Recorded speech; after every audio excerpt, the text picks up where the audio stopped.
What is going on, everybody? This is your boy Warren, and today I'm bringing you guys another video. If you guys do enjoy this video, be sure to drop a like down below. Without further ado, let's hop right into this video. Now, hopefully you can tell by the title or the thumbnail of this video, but so today we're going to be talking about 5 reasons you suck in Overwatch. I made a similar video like this for Black Ops 3. I'm going to make one like this for Call of Duty 4, but right now let's just hop into this video. So first things first, coming in on number 1, we got not being able to switch heroes. This makes me so upset.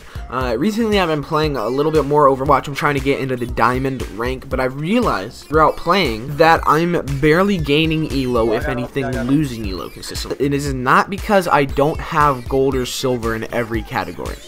It's because as a team we can't win. One of the things that hurts that the most is when you have somebody that insists that they are a Genji main or a Hanzo main or a Junkrat main or something like that, something that doesn't work with the team comp. Even if they insist that they're a 76 or McCree main, for example, if it just doesn't work with the team comp, it doesn't work with the team comp and you need to switch.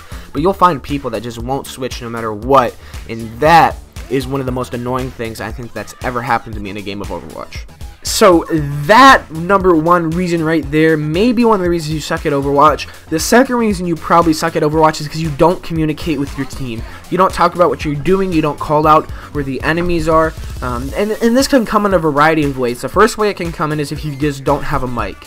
And that might seem kind of petty, but communication is very important for Overwatch. It's one of the core foundations of it, honestly, because you need to coordinate as a team, and so if you're not able to do that and you're not able to talk with your teammates, it's gonna hurt a lot. Another way I see this, please don't be that 3Q or that 4Q that refuses to join team chat and communicate with the rest of the team. It might be awesome that you guys have a 4Q. You guys might be the best 4Q in the world or best 3Q in the world.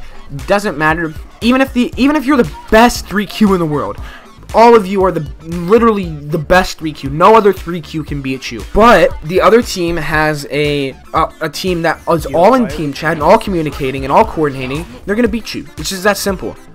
The 6 is always going to be better than the 3. So do get in team chat, do communicate, and honestly guys, actually I want to say something. I want to correct my earlier statement. I have come across players without a mic that use their keybinds and their in-game emotes or whatever very well and communicate with the team very well, and they're still a part of the team and the coordination. So just because you don't have a mic doesn't mean you shouldn't play competitive in Overwatch. Just make sure you're always communicating with the team in the best way you possibly can. So a lack of communication is the second reason why you suck at Overwatch. Sliding in on our number 3 spot, we have the third reason you suck at Overwatch, which is the fact that you might be toxic. And this is a big issue in Overwatch. I know I have a tendency to be overly aggressive at my teammates, specifically when we're losing, but guys, one of the things I've noticed is that if you're positive and you approach a game with a positive attitude and less of a toxic negative attitude, you're much more likely to win.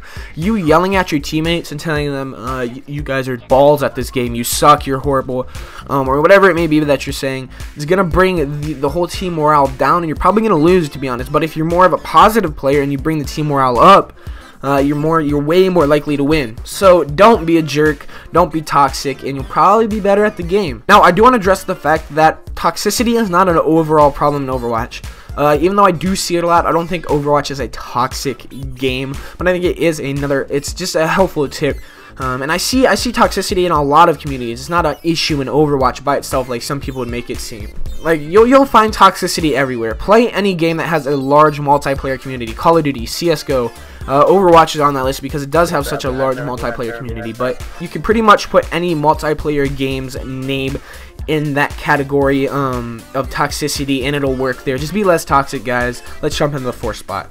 So hopping its way into the 4th spot is the word meta. And honestly guys, specifically between ranks gold, platinum, and diamond, I've noticed people are far too concerned with the meta. You need to fix what's in your own team's composition and counter what's on the other team's composition before you worry about the term meta. The fact of the matter is, guys, you might get queued on a team with like 4 or 5 DPS players.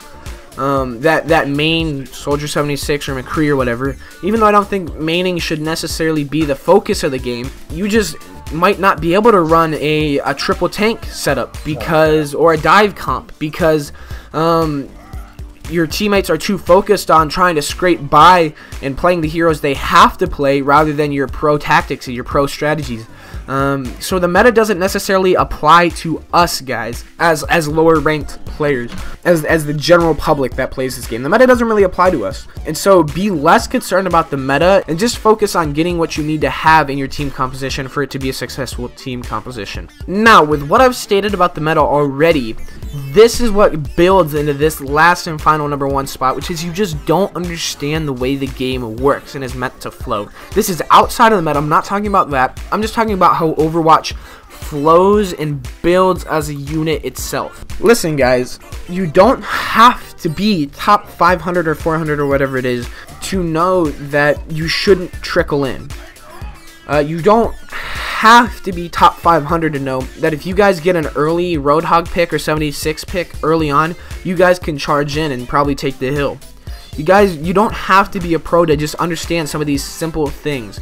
But people don't understand them, and they play as if they understand the game and are the kings of the game and will not take input and will not work as a team. And really guys, what it comes down to is the flow of the game and winning specific team battles. So make sure you understand the game. Be open to listening to your teammates. Push as a group and understand the game. And that's the most important thing. That's the number 1 reason you probably suck at Overwatch, is because you don't understand the way the game flows and how to do basic, normal things. But as for now, this has been your boy M Warrior. I do hope you guys enjoyed this kind of top 5 style video. If you guys do want to see more of these, be sure to drop a like down below. Like I said, I do have one coming out for Modern Warfare Remastered. So hopefully you guys do like this style of video. But as for now, this is your boy Warrior signing off. See you guys next time. Peace.